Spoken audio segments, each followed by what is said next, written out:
Você consegue sentir o Senhor aqui? Glória a Deus.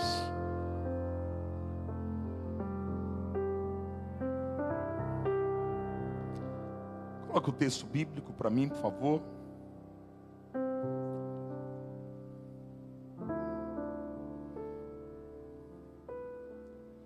Está escrito assim: foram, pois, os soldados, e na verdade quebraram as pernas ao primeiro e ao outro, que como ele fora crucificado.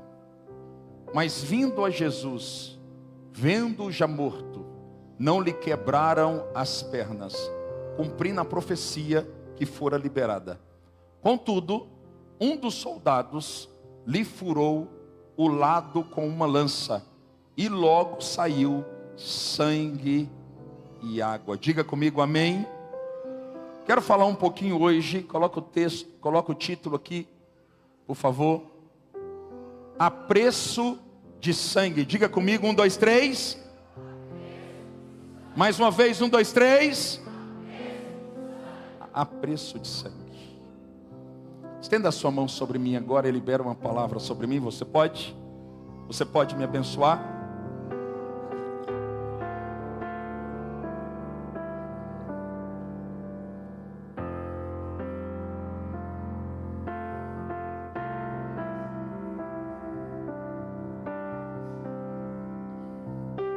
Sim, Espírito Santo, nós cremos que o Senhor está nessa casa. Nós cremos em manifestação de sinais. Nós cremos em que a Tua glória se manifestará sobre nós. Esta não é a noite comum. É uma noite que o Senhor marcou o encontro conosco, e nós estamos aqui famintos pela Tua palavra. Libera sobre nós uma medida que ainda não alcançamos em Ti. Para quem nós iremos? João 6,68. Se só o Senhor tem as palavras de vida eterna. Fala comigo, fala conosco, para que o nome do Senhor seja glorificado. Nós te louvamos em nome do Pai, do Filho e do Espírito Santo. Diga comigo amém. Escute. Vocês estão me enxergando bem? Amém? A celebração da Páscoa é um apontamento histórico e profético no que tange o episódio da libertação dos hebreus do cativeiro egípcio. Perceba que depois que o coração de Faraó é endurecido, Deus libera uma instrução. Diga comigo, instrução. Dizendo para Moisés que toda a família deveria matar, imolar um cordeiro, com o propósito de pegar o seu sangue e passar nos umbrais das portas. Quando o anjo da morte passasse por aquela residência, ele identificaria que sobre aquela casa haveria proteção do cordeiro. E por causa disso, o primogênito não seria ceifado, porque aonde está a marca de sangue, haverá a proteção de Deus. Alguém pode dizer comigo amém? Levanta a sua mão direita e declare comigo bem forte: a proteção do sangue sobre a minha vida, a proteção do sangue sobre a minha casa, a proteção do sangue sobre os meus filhos. Mais forte: a proteção do sangue sobre o meu trabalho, a proteção do sangue sobre tudo que leva o meu nome. Alguém crê nessa palavra? Esse ato já prefigurava a vinda do cordeiro sem defeito, o cordeiro que foi profetizado e se cumpriu em João capítulo 1, versículo 14, quando a palavra diz: e o verbo se fez carne e habitou entre nós, cheio de graça e de verdade, e vimos a glória do Pai manifesta no seu Filho. Perceba que o João Batista, em João no capítulo 1, no versículo 29, aquele que é primo de Jesus, conforme fora profetizado, dos nascidos de mulher, ninguém é maior do que João, mas no reino de Deus, o menor é maior do que João. Aquele que foi profetizado dizendo, voz do que clama no deserto. Agora em João no capítulo 1, no versículo 29, antes de batizar a Jesus, ele olha para Jesus e diz, eis aí o Cordeiro que tira o pecado do mundo. Alguém pode dizer glória a Deus? Devo dizer que a cruz do Calvário é o ponto central da vida e do ministério de Jesus. Quando observamos os textos inseridos na palavra, que falam sobre a cruz do Calvário, percebemos um nível de detalhe tão profundo, em largura e altura, que se torna admirável. Alguns cientistas cristãos chegam a dizer que se a Bíblia toda fosse escrito no mesmo nível de detalhismo em que os episódios concernentes à cruz, a Bíblia deveria ter mais 8.000 páginas. Seria um livro muito maior em extensão de detalhe. A cruz do Calvário é onde o leão se fez cordeiro. A cruz do Calvário é onde a videira verdadeira de João capítulo 15 se tornou raiz de terra seca. A cruz do Calvário é onde o livro se tornou escravo. A cruz do Calvário é onde o santo se tornou pecador. A cruz do Calvário é onde o Deus eterno e imortal se tornou homem limitado e mortal. Quando o diabo olha para a cruz, ele vê o seu futuro, ele sabe que o Senhor já lhe venceu, e ele percebe que os filhos irão reinar com o Pai. Diga comigo, glória a Deus.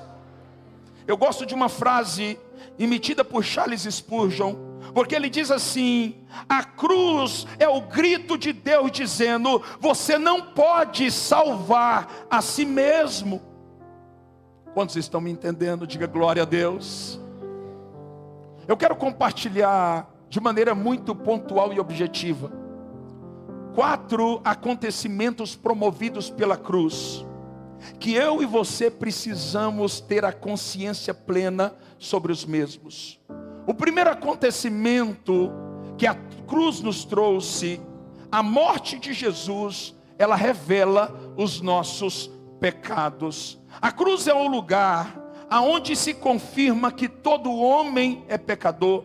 Perceba que Paulo, o apóstolo da graça, em Romanos no capítulo 3, no versículo 23, ele diz assim: porque todos pecaram e destituídos estão da glória de Deus. Percorrendo um pouco mais à frente, no capítulo 5 do mesmo texto, no versículo 12, Paulo diz assim: portanto, como por um homem entrou o pecado no mundo, e assim houve o pecado e a morte. Quando Salomão está inaugurando o templo, diz a Bíblia que ele faz uma oração, o templo em Jerusalém. E nesta oração, em 2 Crônicos 6,36, ele diz assim: quando pecarem contra ti, e ele abre um parênteses, dizendo, porque não há homem que não peque contra ti. Ele está dizendo, a natureza do homem é uma natureza pecadora. Não há homem que não peque contra o seu Senhor. Davi, o seu pai, no Salmo 51, ele rasga o seu coração, dizendo assim: eis que em iniquidade eu fui formado, e em pecado me concebeu a minha mãe. Davi está dizendo, não há homem que não peque, porque a natureza do homem é uma natureza fragilizada pelo pecado. Por isso a cruz é o lugar que revela os nossos pecados, e os nossos pecados foram transferidos para o Cordeiro sem defeito, e o nome desse Cordeiro é Jesus de Nazaré. Diga comigo, glória a Deus. Em Isaías 53, no capítulo 4 e 5, Isaías diz assim: Verdadeiramente Jesus levou sobre si as nossas dores e carregou sobre si as nossas iniquidades. O reputávamos por aflito. Os soldados e a multidão está olhando para a cruz e percebe um Cristo derrotado, e ele diz assim: o reputávamos por aflito, ferido de Deus e oprimido. Ele foi ferido por causa das minhas transgressões e as suas, esmagado por causa da minha e das suas iniquidades. O castigo que nos traz a paz estava sobre ele, e sobre as suas pisaduras fomos sarados. Jesus morreu na cruz para poder nos libertar. Jesus morreu na cruz para poder nos salvar. Jesus morreu na cruz para poder liberar sobre mim, sobre você, vida abundante. Isaías continua dizendo, em Isaías 53, agora no versículo 11, e ele disse assim: e verá o fruto do seu sacrifício e ficará satisfeito. Quando Jesus subiu aos céus, a Bíblia diz que ele se assentou à direita do Pai. E agora Jesus está dizendo, através do profeta Isaías, que quando ele olha para Goiânia, quando ele olha para o setor Bueno, quando ele olha para a comunidade Fortes em Cristo, ele diz: Pai, valeu a pena. Olha a vida dos meus filhos me buscando, olha a vida das minhas filhas renunciando ao pecado, olha a vida do meu povo clamando o meu nome. Paizinho querido, valeu a pena morrer na cruz do Calvário, porque quando eu olho para Goiânia, eu vejo um povo me adorando, eu vejo um povo me clamando, eu vejo um povo me exaltando. Valeu a pena morrer para que aquele povo tivesse vida, para louvor da minha glória. Quem está aqui, diga glória a Deus. Fala para quem está do seu lado: valeu a pena. Mais forte: valeu a pena. Fala: valeu a pena.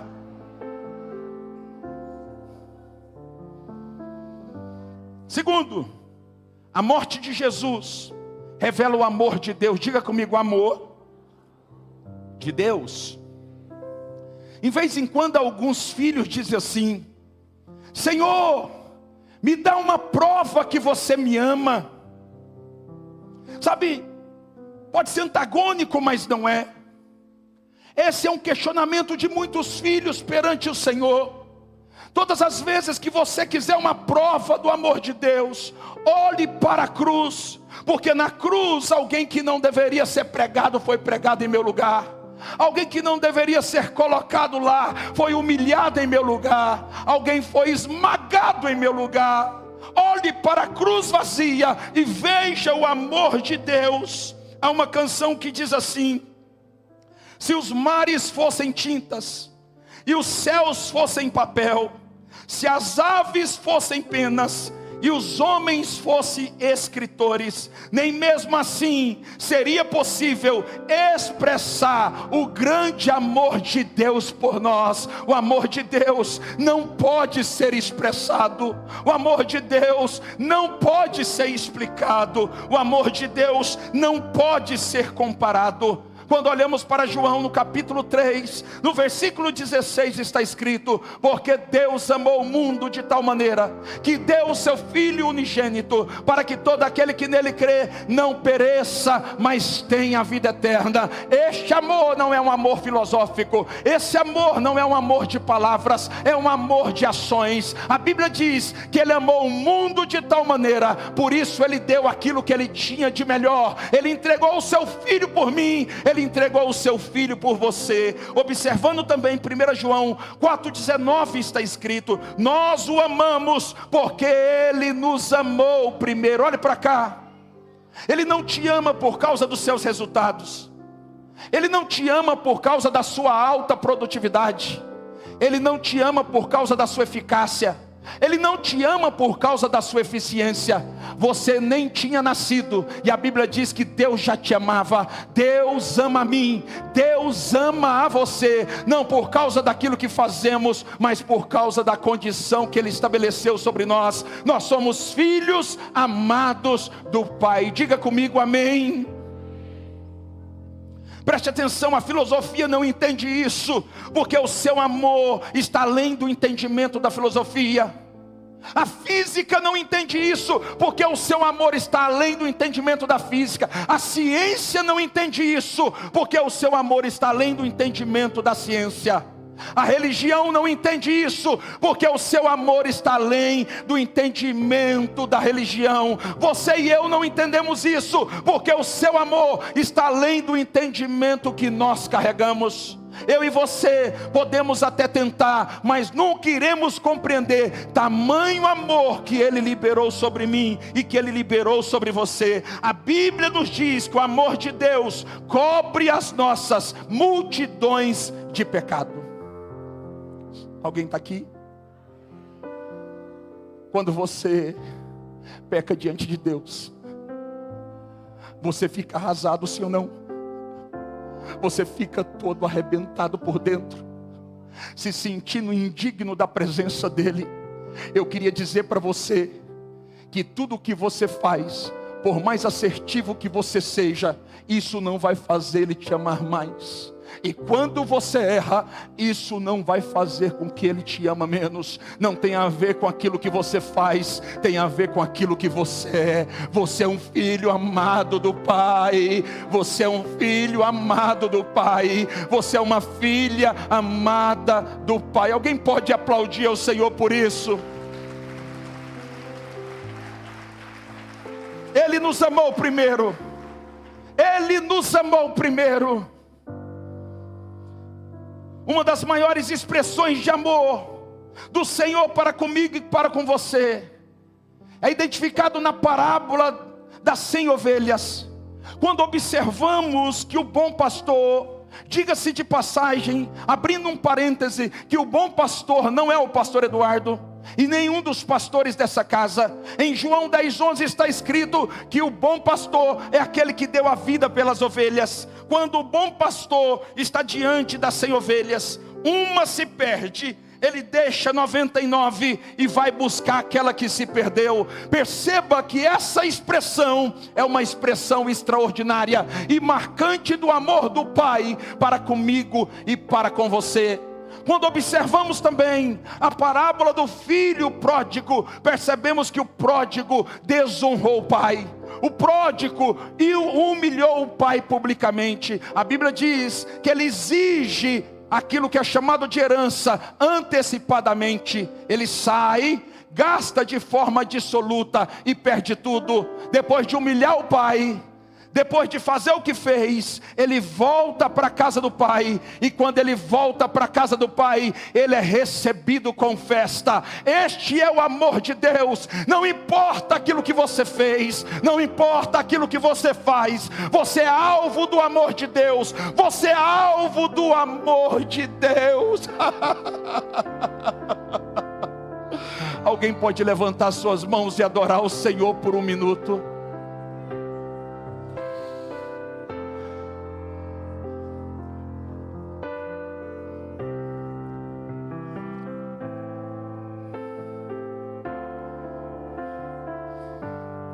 Você quer uma prova do amor de Deus? Você quer uma prova do amor de Deus? Olhe para o espelho. Quando você chegar em casa, entre no teu banheiro, olhe para o espelho e veja, você só está vivo porque você é alvo do amor de Deus. Quantas tragédias, quantas realidades difíceis, e mesmo assim Ele te preservou porque Ele te ama. A Bíblia disse que Ele estava diante do mestre, quando o mestre disse: Pedro, o diabo pediu para te peneirar, mas eu roguei ao meu Pai. Escute uma verdade: você só não foi peneirado até o dia de hoje, porque você e eu somos alvos do amor de Deus.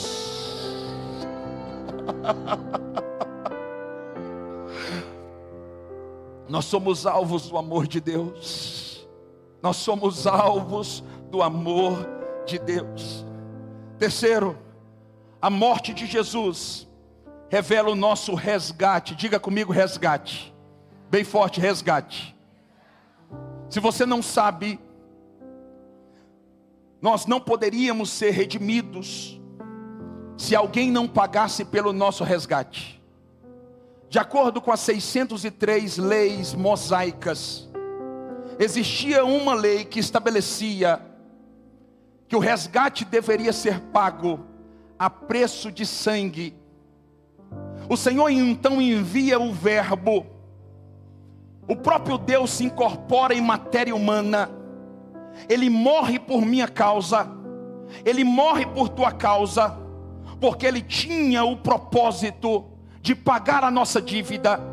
Olhando para os escritos de Pedro, em 1 Pedro 1,18 está escrito assim: sabendo que não foi prata ou ouro que nos resgatou, mas sim o precioso sangue de Jesus, de um cordeiro imaculado.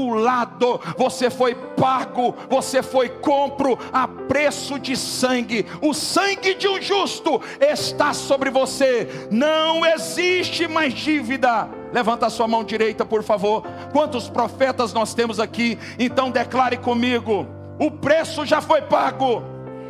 Mais forte: o preço já foi pago. A dívida foi quitada. Eu fui redimido. Eu não sou escravo do diabo.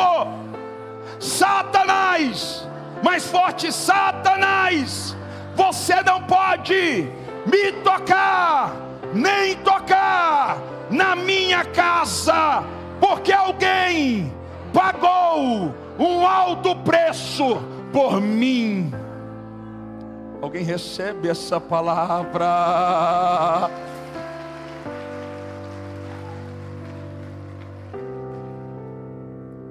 Escute essa história, me dê sua atenção. Estamos caminhando para o final. Um fazendeiro norte-americano, ele vai participar de um leilão de escravos. Pastora Márcia, quando ele chega naquele leilão, ele se simpatiza com uma escrava. Ele dá o lance e a compra. Quando ele termina de comprá-la, ele vai até ela. Ele olha para ela dizendo: eu adquiri você. Ela gospe na sua cara. Ele pega o lenço, limpa a sua cara, vai na sua fazenda, pega a quantidade de ouro suficiente para pagá-la. Dali, ele é orientado para ir para o cartório. Chegando no cartório, depois de pagar, ele recebe as escrituras daquela escrava. Ao receber a escritura, a primeira coisa que ele faz, ele pede para poder digitar uma carta de alforria, uma carta de liberdade. Ele volta até a escrava que lhe cuspiu. Ele levanta as mãos e lhe entrega um canudo de papel, dizendo: aqui está a sua carta de alforria. Ela diz: eu não posso aceitar, porque se eu aceitar, eu não poderei mais te servir. Ele olhou para ela no fundo dos seus olhos e disse: eu paguei pela tua liberdade, para que você nunca mais volte a ser uma escrava. Alguém pegou essa palavra? Ele pagou pela tua liberdade, então não se comporte como escravo mais. Gálatas capítulo 4, versículo 1. Se o herdeiro for menor, nada se difere de escravo, mesmo sendo o senhor de tudo. A palavra menor aqui aponta para teknon, ou tequenos, infantil. Está falando de filhos que não entenderam o que já deveriam ter entendido. O teknon é o filho que se relaciona com o pai, com apenas interesse, acessar a herança que lá já lhe pertence.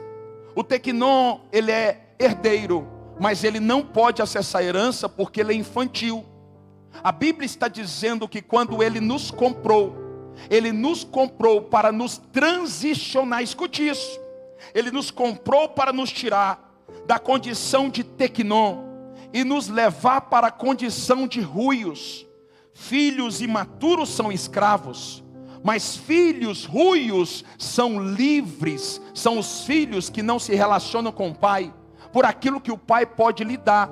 mas relaciona com o Pai debaixo da dimensão da revelação de Jesus. Jesus disse: a minha vontade se realiza em fazer a vontade do meu Pai. Um filho maduro, ele não se relaciona com o Pai com o interesse oculto. Um filho maduro se relaciona com o Pai para poder gastar tempo amando o seu papai. Quantos amam o papai? Diga glória a Deus. O mesmo Paulo, um capítulo à frente, agora em Gálatas, no capítulo 5, no versículo 1, ele diz assim: foi para a liberdade que Cristo vos libertou. A Bíblia está dizendo que a morte dele trouxe o resgate sobre mim e sobre você. Você é livre e ninguém pode mudar esta sentença, porque o preço já foi pago, e foi a preço de sangue que Deus estabeleceu a sua liberdade. Se comporte como um filho livre e nunca mais permita que ninguém volte a fazer de você um escravo. Alguém está aqui? Diga glória a Deus. Você sabe que a mentalidade de Faraó no Egito era colocar carga no povo de Deus. Quanto mais carga, menos tempo para se relacionar com o Pai. Quanto mais carga, menos tempo para se relacionar com a família. Quanto mais carga, menos tempo para liberar o destino profético dos filhos, exercendo a paternidade. A Bíblia diz que o convite da graça está em Mateus 11, 28. Vinde a mim, você que está cansado e sobrecarregado, e eu vos aliviarei. Jesus está convidando os cansados nessa noite a vir a Ele, a não vir apenas à igreja, mas vir a Ele, para que Ele possa arrancar as cargas que muitas vezes, em nome do Senhor, a religião colocou sobre você. Jesus tirou as cargas e ninguém mais tem poder de devolver aquilo que Ele tirou de cima de você. Quantos estão aqui? Quantos se sentem cansados aqui, por favor? Coloca a mão no teu ombro. Eu estou sentindo Deus se mover sobre essa casa. Coloca agora a mão sobre o teu ombro, você que está cansado. Isaías 10, 27. É uma profecia sobre nós. É uma profecia sobre os livres. É uma profecia sobre os libertos. Está escrito assim: e acontecerá agora que todo o peso será tirado do teu ombro, e todo jugo será arrancado do teu pescoço. Jugo que será agora despedaçado por causa da unção. Eu declaro que aquele que entrou aqui cansado, sem saber como que vai fazer para acordar na segunda-feira, porque não suporta mais a pressão da vida, aquele que está sentindo dores físicas, porque as suas emoções já foram tomadas, eu profetizo que pelo peso da unção e da glória de Deus, você vai se tornar livre agora, e o nome de Jesus será glorificado. Correntes sejam quebradas, cadeados sejam abertos, ferrolhos sejam destruídos. Que venha sobre você um tempo de leveza, um tempo de paz, um tempo de generosidade, um tempo em que o Senhor venha fluir e não apenas te fazer funcionar. Em nome do Pai, do Filho e do Espírito Santo, eu declaro um tempo novo sobre você. Só quem concorda, aplauda o Senhor bem forte, vai.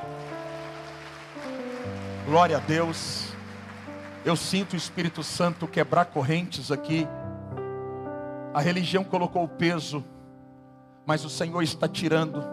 O sistema colocou peso, mas o Senhor está arrancando. Nós acreditamos no poder de Deus. Diga glória a Deus. Quarto e último, eu quero terminar aqui. A morte de Jesus manifesta a expiação dos nossos pecados. Diga comigo amém.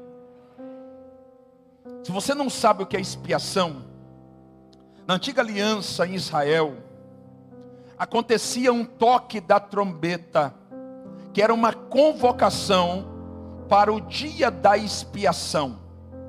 Quando Israel era convocado, e isso acontecia no mês de Tisri, que aponta para outubro, Israel se deslocava para Jerusalém.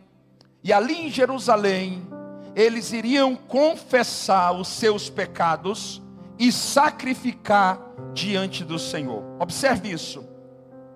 De acordo com o livro de Levíticos, no capítulo 27, é nos revelado que 2 cordeiros eram apresentados no altar.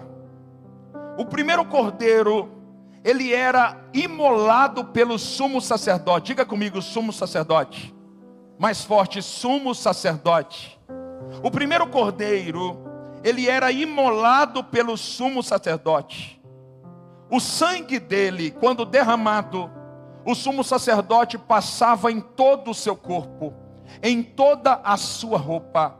Quando ele terminava esse ritual, ele pegava o sangue e passava também nos sacerdotes. Quando ele terminava de passar nos sacerdotes, ele passava também nos levitas. Quando terminasse nos levitas, eles passavam no altar. Isso era chamado de processo de santificação. Na nova aliança, 1 Timóteo 4,5 diz assim: pois pela palavra de Deus e pela oração é santificado, porque o Cordeiro vivo derramou o seu sangue. E agora nós não estamos mais debaixo da sentença da lei, mas estamos debaixo da expiação da graça.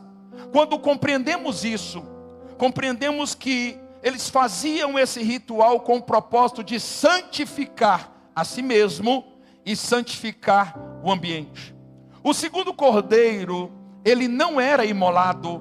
O segundo cordeiro era trazido até o sumo sacerdote, que depois de receber os pecados da nação, colocava a mão na cabeça do cordeiro e liberava aqueles pecados sobre o cordeiro.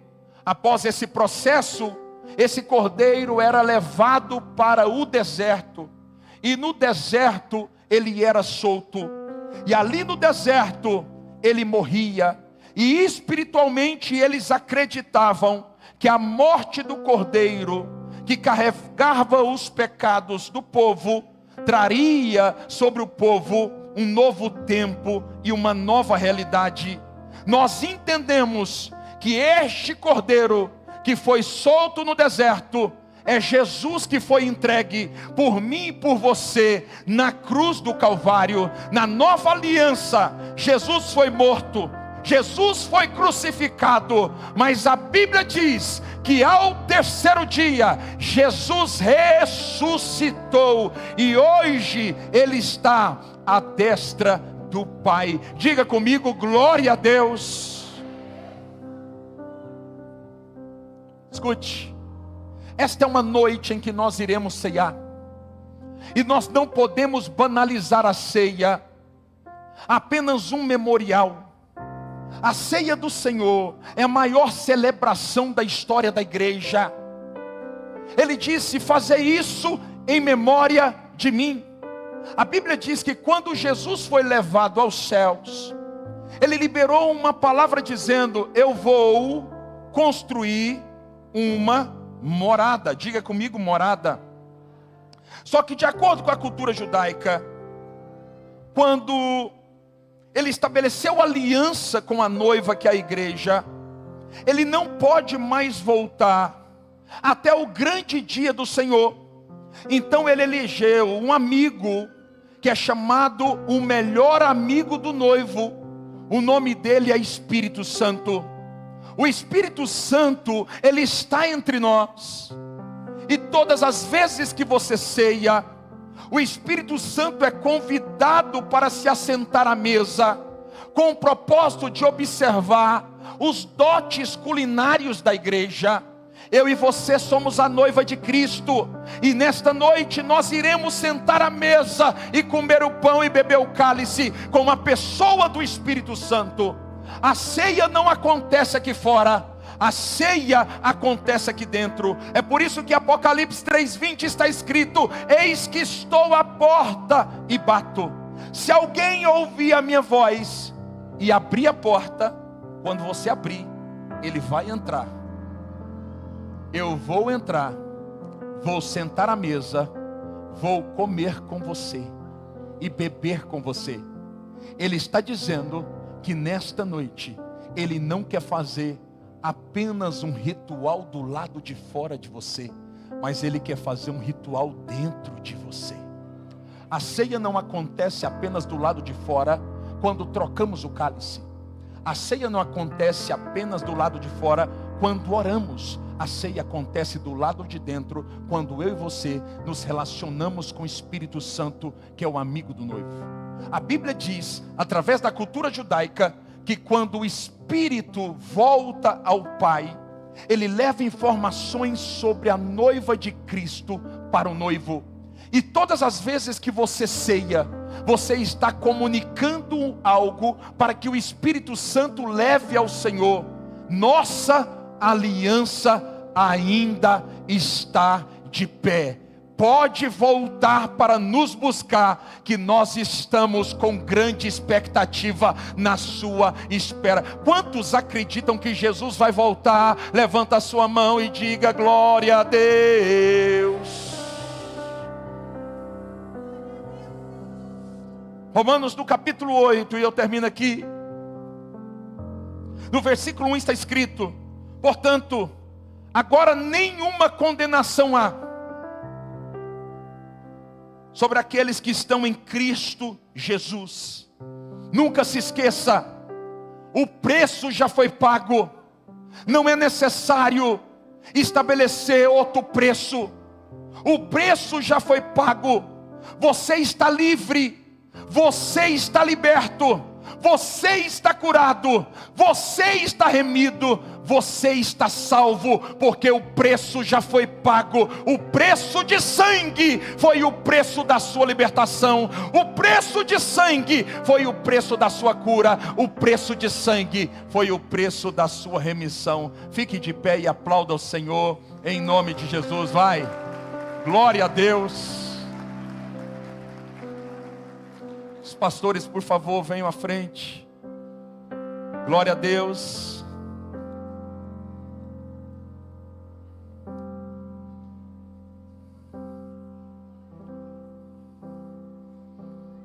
Sim, Espírito Santo, nós cremos nessa palavra.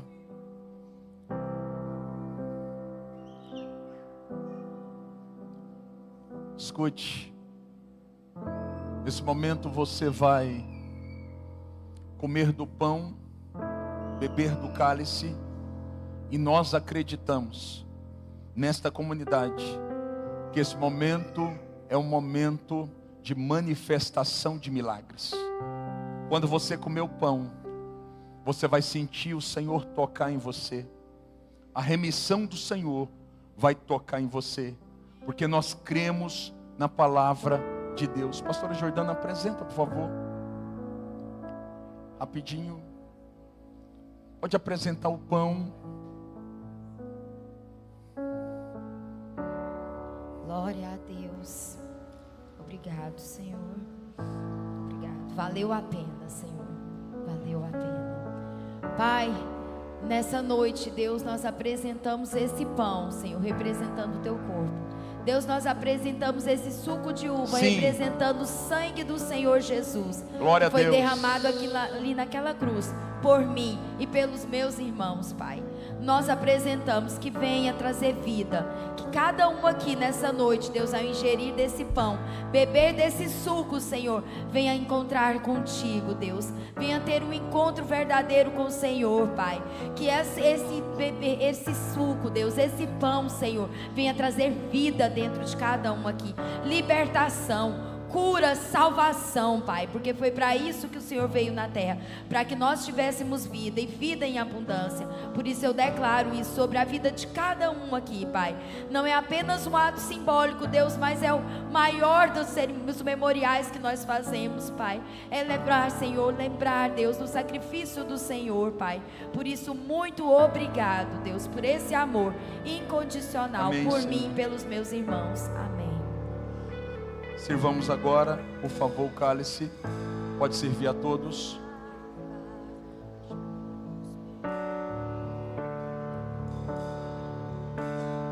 Que nos lava dos pecados, que nos traz restauração. Quando você recebe, declare. Nada além do Você não tem noção que o sangue pode fazer na sua história. O sangue de Jesus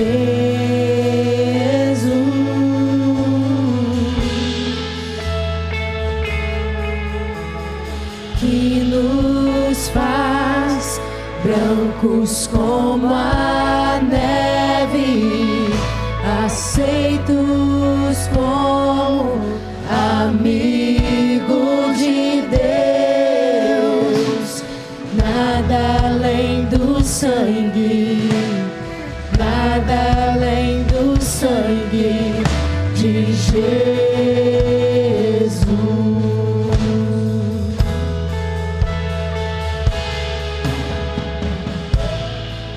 Todos receberam? Quem recebeu? Levanta a mão quem não recebeu. Ali atrás, por favor, lado esquerdo. Algumas pessoas não receberam.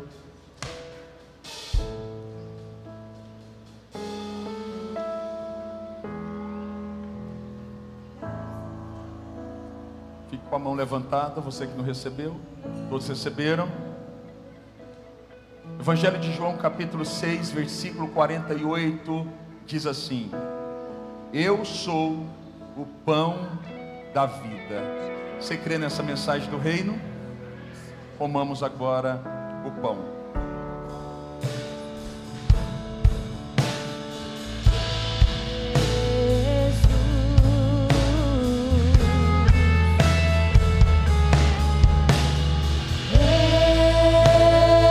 Eu sou livre. Olha a profecia que está sendo liberada sobre você. Eu sou livre. Declare. Nada além do sangue, nada além do sangue de Jesus.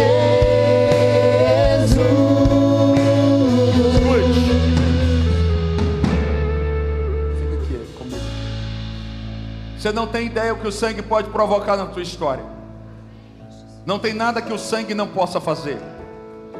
Talvez alguns entraram aqui sem saber o que vão fazer amanhã, mas a resposta às suas perguntas está no sangue que foi liberado sobre você. Não tem nada que este sangue não possa fazer na tua história. Antes de tomarmos o cálice, eu queria que você, com uma mão segurasse o cálice e com a outra você colocasse na sua cabeça, porque nós acreditamos no poder do sangue nesta casa. Nós acreditamos no poder do sangue. Quantos profetas nós temos aqui? Diga glória a Deus. Você sabe a diferença entre falar e proclamar? Eu nunca vi alguém que está afogando dizer assim: socorro, socorro. Agora eu já vi, quando alguém está afogando, esta pessoa proclama dizendo: socorro! Eu quero que você proclame agora. Eu vou declarar algo e você vai profetizar comigo. E quando eu terminar de falar, nós vamos selar esta palavra, tomando o cálice que representa o sangue. Deus vai fazer uma virada na tua vida. Você crê nisso? Então declare comigo: a proteção do sangue de Jesus sobre a minha vida. A proteção do sangue de Jesus sobre a minha família. A proteção do sangue de Jesus sobre os meus filhos. a proteção do sangue de Jesus sobre as minhas finanças, a proteção do sangue de Jesus sobre o meu trabalho, a proteção do sangue de Jesus sobre tudo, sobre tudo, sobre tudo que leva o meu nome.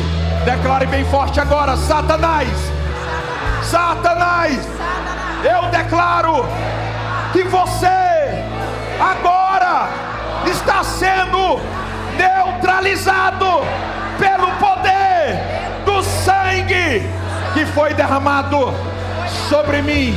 Eu declaro que a minha vitória está na cruz vazia, a minha vitória está no poder do sangue que foi liberado sobre mim. Você crê nessa palavra? Você crê nessa palavra? Então agora nós vamos selar. Escute, o diabo vai colocar dúvida na tua cabeça quando você sair daqui. Só que ninguém pode mudar, porque a sentença já foi liberada. Você foi compro por um alto preço, preço de sangue. Você foi remido, você foi liberto. A sua provisão financeira já aconteceu. A tua casa está mergulhada no sangue. Os teus filhos estão mergulhados no sangue. A tua empresa e o teu trabalho está mergulhado no sangue. Ninguém pode mudar a sentença que Deus já liberou sobre você. Tomemos agora o cálice que representa o sangue do Cordeiro. Declare bem forte: eu sou livre. Nada além do sangue de Jesus.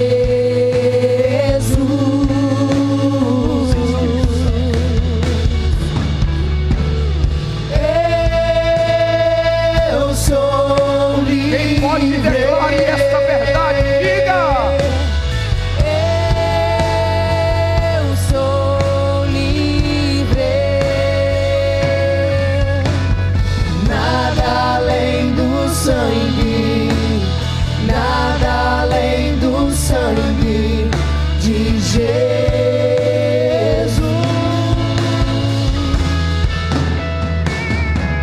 Glória a Deus. Quantos estão se sentindo abençoados aqui? Glória a Deus. Você acredita que você vai ter a melhor semana do ano? Amém? Deus vai te esconder debaixo do sangue. Esta semana vai ser leve. Diga comigo: leve. Esta semana vai ser leve. Amém? Você está sentindo o cheiro de pastos verdejantes? Eu estou sentindo o cheiro de pastos verdejantes. Vai ser leve para a glória de Deus, porque o Senhor já neutralizou toda ação do adversário contra nós. Amém? Quem fez aniversário aqui no mês de junho e julho, levanta a mão para mim te ver. Cadê você? Escute, quando terminar o culto, aqui naquela porta do meu lado esquerdo ali, nós temos um momento rápido com você, porque nós queremos honrar você. Pastor, eu estou visitando a igreja, você é muito bem-vindo e nós queremos honrar você. E você que nos visita, levanta a mão, por favor, você que está nos visitando. Ali atrás nós temos um casal bonito de pastores, pastor Douglas e pastora Viviane, que são os pastores dos novos membros. Não significa que você tem que se tornar membro, amém? Mas nós temos uma pequena lembrança e queremos entregar para você. Nós somos a casa, a família, a igreja, o lugar onde os filhos crescem, e nós queremos dizer a vocês que vocês que nos visitam são muito importantes para nós. Quem pode dizer amém, diga amém. Glória a Deus. 2 Coríntios 13:14. Paizinho querido, na autoridade do teu nome, eu declaro pelo poder da tua palavra, essa semana vai ser incrível, vai ser leve. Ah, Senhor, nos coloca mesmo, nos tira do deserto e nos leva para o pasto verdejante, nos leva para águas tranquilas, nos leva para lugares que ainda não acessamos. Senhor, em nome de Jesus, há poder no teu sangue. Agora evidencia esta semana a palavra que pregamos. Eu declaro, a manifestação do poder de Deus vai alcançar a tua vida, em nome de Jesus. que haja a testificação desta palavra. O evangelho que pregamos não é filosófico. Por isso eu profetizo que esta semana Deus vai entrar em áreas da tua vida que Ele não visita há muito tempo e vai fazer coisas que você tem pedido há muito tempo. Eu declaro manifestação de milagres. Mateus 11:5, os cegos vejam, os coxos andem, os leprosos sejam purificados, os surdos ouçam, os mortos sejam ressuscitados e aos humildes seja pregado o evangelho. Eu profetizo uma explosão de milagres na tua vida. Eu profetizo que no lugar da vergonha que estava escrita sobre a vida de muita gente, esta semana Deus vai estabelecer dupla honra. Eu declaro em nome de Jesus. 2 Coríntios 13:14, e a graça do Senhor, o grande amor de Deus e as consolações do Santíssimo Espírito venha sobre você e sobre tudo que leva o teu nome. Eu abençoo a tua vida. Vá em paz. Algo mais que a neve, algo mais que a neve, se este